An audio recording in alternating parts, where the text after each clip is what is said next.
क्या चाचा ख्वाजा दाना में जो कुरान की कसम उठाकर कह रहे थे और इस बात का इकरार भर रहे थे और जो गवाह के तौर पर आप नाम ले रहे थे, कम से कम उस कुरान करीम फुरकान हबीब की तो लाज रख लेते अंकल। आज गिरगिट भी शर्मा गया होगा आपके रंग बदलने के ऊपर। अस्सलामुअलैकुम वरहमतुल्लाहि वबरकातुहू। मैं हूँ आपकी मेज़बान नाजिश खान और आप देख रहे हैं आपका अपना चैनल नून रिएक्शन ब्लॉग। आप सबने चाचा जी की लाइव तो देखी ही होगी। लाइव देखने के बाद मैं यहाँ पर चाचा जी से एक सवाल करना चाहती हूँ कि चाचा जी, आप ये कहते हो कि नकाब वाले जो हैं वो कभी भी कामयाब नहीं हो सकते। नकाब वाले क्यों छिपते हैं चाचा जी आपके इतने? जब नकाब वालों को कॉल मिलाकर कॉल पर उनको अपने घर की बातें करते थे चाचा जी, तब आपको ख्याल नहीं आया कि मैं खुद भी गीबत कर रहा हूँ और फिर इन्हें भी गीबत करने को मजबूर कर रहा हूँ? क्या चाचा किसी भी नकाब वाले ने आपको ये एडवाइस दी कि अपनी बीबी को छोड़ दो या अपने बच्चों के बारे में बुरा भला कहो? आप हर एक चीज़ का सबूत मांगने के लिए कहते हैं जब जब इंसान के आप देनदार हैं तब। आप इतनी मुजोरी और सीना जोरी दिखाते हैं चाचा जी और कितने ठस्से से आकर सोशल मीडिया पर फिर पब्लिक को गुमराह करते हैं। चाचा जी मुझे एक सवाल दीजिए, मेरे सवाल का एक सवाल का जवाब दीजिए कि जब 15 दिसंबर के बाद आपने ख्वाजा दाना पर कुरान करीम फुरकान हबीब को अपने सीने से लगाकर ये इकरार किया था कि मैं यहाँ बैठकर कुरान को सीने से लगाकर जो कुछ भी कह रहा हूँ वो सच कह रहा हूँ, उसमें कुछ भी झूठ नहीं है। फिर चाचा जी सडनली आप मुझे ये बात बताएं कि आपका घर तोड़वाने के लिए वो 15 लाख वाली जिम्मेदार कैसे है? आपके बीवी बच्चों को बदनाम करने में वो 15 लाख वाली या कोई भी यूट्यूबर या फिर नकाब वाली जिम्मेदार कैसे हैं चाचा? तब झूठी कसम खाई थी कुरान सीने से लगाकर या फिर आज झूठ बोल रहे हो? ये चीज़ भी तो क्लियर करो चाचा, ये पब्लिक है, सब जानती है। आपने कहा था ना जब आपने 15 दिसंबर वाले सच की अपनी वीडियो अपलोड की थी ख्वाजा दाना पर बैठकर कि पब्लिक को गुमराह मत करो। आज मैं आपसे कहती हूँ चाचा कि पब्लिक को गुमराह करना बंद कर दो। आपने वहाँ पर क्या वजूहात बताई थी कि मेरी बीबी से इस बात पर रफड़ा होता था कि जब मैं सूरत चला जाता था तो मेरी बीबी जो है वो बन सवर कर मटकने के लिए लोखंड वाला चली जाती थी। मैं जुल्लाब करते करते सारी रात परेशान रहा पर मुझे किसी ने नहीं देखा। मैंने दवाई के लिए बोला तो मुझसे कहा गया कि 1 बजे जाकर अपनी दवाई ले आना और मैं वहाँ से यूँ आना चाहता था कि उस घर में मेरा ध्यान नहीं रखा गया। आज कौन से मुंह से कहते हो कि मेरा घर संसार उजाड़ने में दूसरे लोगों का हाथ है? आज किस तरह से आप कौन से मुंह से आपकी जो बातें आप कुरान को सीने से लगाकर पब्लिक को ऑलरेडी पहले ही यकीन दिला चुके हो, आज उन सब बातों का दारो मदार दूसरे लोगों पर और नकाब वालों पर डालते हो? थोड़ी सी हया शर्म बाकी है आपके अंदर या नहीं? वो तो मुझे लगता ही नहीं, सच कहती हूँ कि मुझे लगता ही नहीं। और ज़बान हर इंसान रखता है, अगर वो जवाब ना देना चाहे तो उसे हरगिज़ भी कमज़ोर मत जानो। क्यों? क्योंकि बहुत से फैसले इंसान अपने रब के ऊपर छोड़ देता है। क्यों? किसी किसी का सब्र इंसान की बुनियादें हिला देता है। और मेरा ये मानना है कि खूब कहो नकाब वालों को, पर सबूत लाकर कहो कि हाँ हम नकाब वालों को कह रहे हैं तो हम सच कह रहे हैं। ये कि अंकल अगर नकाब वाले बोलेंगे तो उनका चैनल मोनेटाइज नहीं होगा। 15 लाख रुपये जब आप डकार गए कुरान को सीने से लगाकर, जब आप सारी बातों को सच उस टाइम पर साबित कर रहे थे, आज पब्लिक को फिर बता रहे हो कि मेरा घर संसार उजाड़ने में उस इंसान का हाथ है और अगर मुझे कुछ भी हो गया तो वो इंसान जिम्मेदार है। क्या अंकल कुछ तो अपनी उम्र का लिहाज करो, कुछ ना कर रहे तो मुंह पे दाढ़ी जो है उसका तो लिहाज करो। हर इंसान दाढ़ी वाली के मुंह पर और चेहरे पर जब दाढ़ी देखता है ना अंकल तो दूर से ही एहतराम वाली फीलिंग आती है कि भाई इसके मुंह पे दाढ़ी है, बंदा सच ही बोलेगा। अब दाढ़ी रखकर कुरान उठाया तब झूठ बोला, या फिर आज लाइव में मुंह पर दाढ़ी रखकर बोल रहे हो तो अब झूठ बोल रहे हो? क्या कर रहे हो अंकल?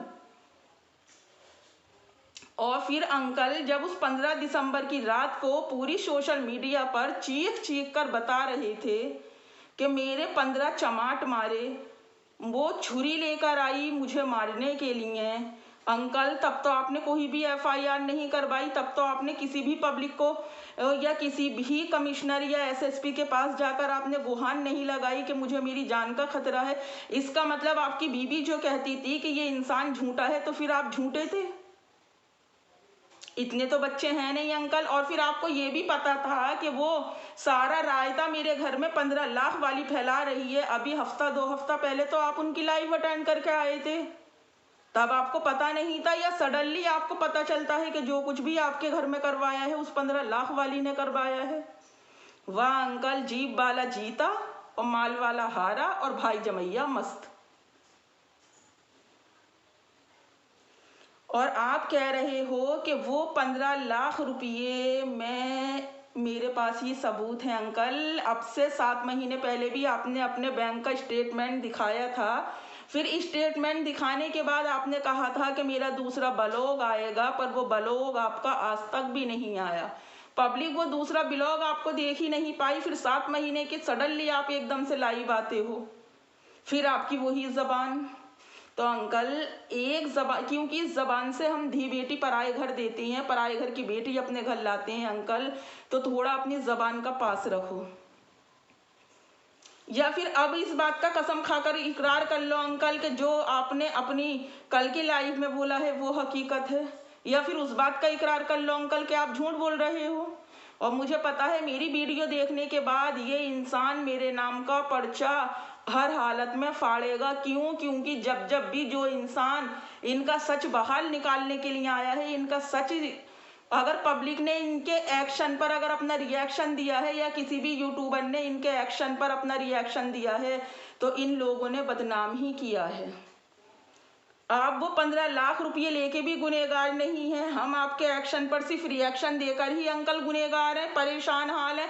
हमारी परेशानी की कोई इंतहा ही नहीं है अंकल। मतलब हम सिर्फ रिएक्शन देने में ही अल्लाह हमारा कभी भला नहीं करेगा, हमारे चैनल मोनेटाइज नहीं होंगे। तो अंकल आप लोग तो कहते हो कि इसकी अर्निंग गई तेल लेने के लिए। वाकई मेरी नज़र में यूट्यूब की अर्निंग गई तेल लेने के लिए। मैं साबित कर सकती हूँ, अभी तक भी मैंने इस यूट्यूब से 1 पैसा नहीं कमाया है, और ना मुझे कमाने की लालसा भी नहीं है अंकल। अब तो ये वीडियो बनाना मेरा शौक बन गया है, मुझे लालसा भी नहीं है अंकल। आप तो कहते ही हो हम उसके प्रूफ दिखाएंगे, हम इसके प्रूफ दिखाएंगे। मैं जो बात यहाँ सोशल मीडिया पर बैठकर कहती हूँ ना, उन सबके प्रूफ ऑलरेडी मेरे पास हैं। पर मैं आपकी तरह नालायक नहीं हूँ कि ज़रा सारी बात हुई तो बैंक का स्टेटमेंट जो 2 साल पहले दिखाया था वो लेकर आ गए।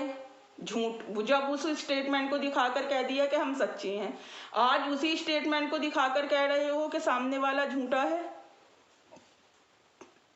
चल क्या रहा है? ये यूट्यूब है अंकल। हजारों लोग आपको पसंद कर रहे हैं, हजारों लोग आपसे सच सुनना चाहते हैं, हजारों लोग आपकी बातों पर ट्रस्ट करने के लिए तैयार बैठे हैं।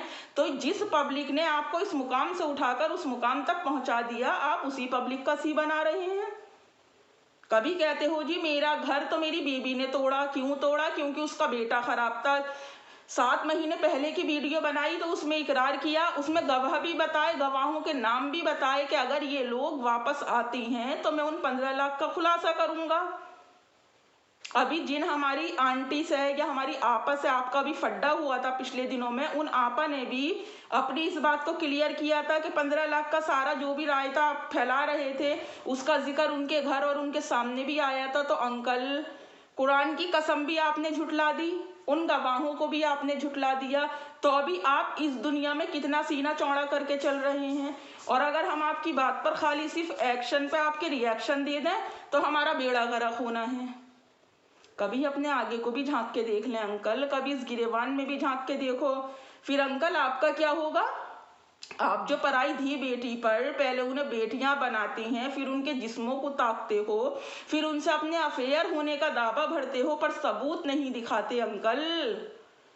तो ये बताएं अंकल फिर आपके साथ क्या होगा? आपको ये भी तो पता होगा कि झूठा किसी के ऊपर बहतान लगाना कितना बड़ा गुनाह है। और जिस बीबी को आज मेरी बीबी, बच्चे, मेरी ये फैमिली, मेरी वो फैमिली, क्या अपने मुंह मियाँ मिट्ठू बनना अंकल, और जिसे फैमिली कह रहे हो वो सूंघ भी न रही। जब भी आप चढ़ती ट्रेन में बैठने की कोशिश करते हो ना, कहती है परे परे परे, पीछे रहे पीछे रहे पीछे रहे। और अंकल सरप्राइज तो बहुत बड़ा देने वाले हो आप पब्लिक को, और वो सरप्राइज देखने के बाद पब्लिक जो है पूरी तरह से हिल जाएगी। अंकल ये पब्लिक है और हम भी यूट्यूबर हैं, सब जानते हैं, सब जानते हैं।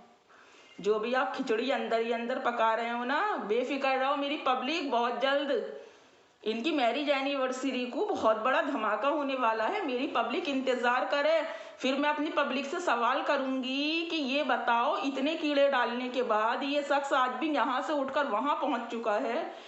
अब इस शख्स से मेरा सिर्फ एक ही सवाल है, क्योंकि जब एक बार मैं फिर अपनी बात दोहरा रही हूँ, मैंने इनसे कहा था अंकल आंटी को माफ कर दो, ऐसा तो हर मियाँ बीबी में होता है और आप छोड़ो जाने दो। तो पता अंकल ने क्या कहा था? अंकल याद है या फिर भूल गए? चलिए वक्त आने पर मैं ही आपको विद प्रूफ याद दिला दूंगी। पर क्या चाचा जी, बहुत जल्दी कल्टी मारते हो आप। कभी इस डब्बे में बैठते हो, कभी उस डब्बे में बैठते हो, कभी इस रिक्शा में चलते हो, कभी उस गली में भागते हो। अंकल जिंदगी की इस मोड़ पर, जिंदगी के इस दौराहे पर थोड़ा ठहरिए, समझिए अपनी जिंदगी को। आज दूसरों पर विलेम लगाते हो, कल जब पराई बेटियों को दूसरे लोगों के पास जाकर कहते हो इसके मेरे इसका चक्कर मेरे साथ था, तब हया नहीं आई, तब शर्म नहीं आई? तब भी तो सबूत दे के बात किया करो कि आई आप पर और टाल दी बाप पर। क्या अंकल?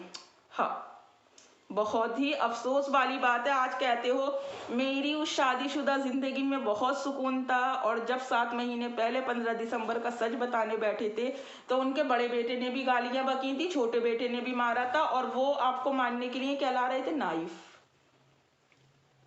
अभी ये बात सच्ची है आपकी, या वो वाली बात सच्ची थी? आज की बात सच्ची है कि मेरी गृहस्थी इस औरत, और फिर आपने क्यों उजाड़ी अंकल? क्या मजा मीठा था आपने उस औरत के कहने पर अपनी गृहस्थी उजाड़ ली? बताएं जरा मेरी बात को। क्या उसने ही आपकी बीबी के पीछे लोखंड वाला में कैमरे लगवाए थे? क्या वही आपको आपकी बीबी के खिलाफ भड़काती थी और चढ़ाती थी? नहीं अंकल नहीं। और आप ये भी देख लेना, इस बार अंकल लाइव आएंगे तो अंकल इस नकाब वाली के लिए कितना पर्चा फाड़ेंगे अंकल, मुझे वेट रहेगा। मैं चाहती हूँ आप धमकी मत दो, आप सीधा केस फाइल करो, मैं चाहती हूँ इस बात को।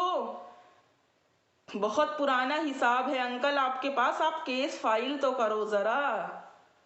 फिर मैं आपको बताती हूँ, हर औरत आपकी बीबी नहीं होती है। अगर औरत खामोश है तो इसका यह मतलब नहीं कि वो कमजोर होगी, वक्त के इंतजार में है। और जो बेवक्त के बोलता है ना अंकल, वो कभी फायदे में नहीं रहता है, और जो वक्त पे बोलता है ना हमेशा जीत कर जाता है मैदान अपना।